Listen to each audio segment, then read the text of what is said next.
Hi everybody, welcome back. This is Simon Ward from TheTriathlonCoach.com and we're here today with the final video in our How to Prepare for Ironman series. And today we are going to concern ourselves with only the last 24 hours. So there's a lot of information on the board behind me. I'm going to crack right on. The day before. So in most cases you'll be racing on a Sunday, so this is a Saturday. My first recommendation is you get up early, you go for a swim at the race venue at the time the race starts. So you get a chance to see what the currents are like, what the water conditions are like, probably most importantly where the sun's going to be rising and if it's going to be in your eyes when you're swimming. I recommend that you do some biking and running, and I like to try and get all of this done before breakfast, so I normally go down with my bike, I have a 15 to 20 minute swim. As in the previous video, I like to get out of the water feeling great, so if I am feeling good I'm not going to carry on and do the whole course. I go out and ride my bike for 20 minutes and just do a couple of race pace efforts, and then just put my running shoes on and do 10 minutes at race pace, and that's it for the day. 45 minutes to an hour is fine.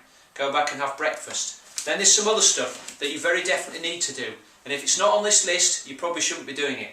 So you're going to have to attend a race briefing.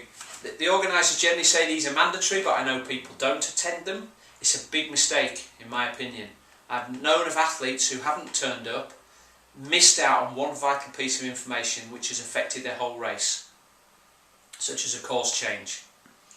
Okay, so attend the race briefing. Pack your race bags. These are T1, T2 bags, so swim to bike stuff, bike to run stuff, and then special needs, and perhaps your post-race. You're going to need to take those down with you when you go to rack your bike later on, so you need to double check everything, make sure it's in there. Once you've done all that, the next thing I would say is just stay off your feet. Stay indoors, watch a DVD, doze, listen to music, whatever you like, go to the pictures, but stay off your feet and stay out of the sun.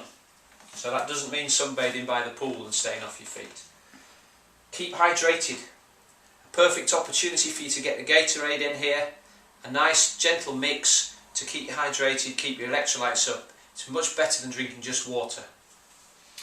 Reduce the fruit and fibre and the fruit and vegetables. Reduce the fibre, reduce the fruit and vegetables in your diet. So we want starchy carbs today, white carbs just for today to bung you up a little. You're going to be nervous enough on race morning, so cutting out these will avoid the extra potty stops that you're going to have to make anyway. And finally, think positive. You've done all this training, you're in great shape, you will finish the race, but you're bound to have some doubts going through your head, and you need to replace those with positive thoughts immediately, because if you don't, those doubts will grow.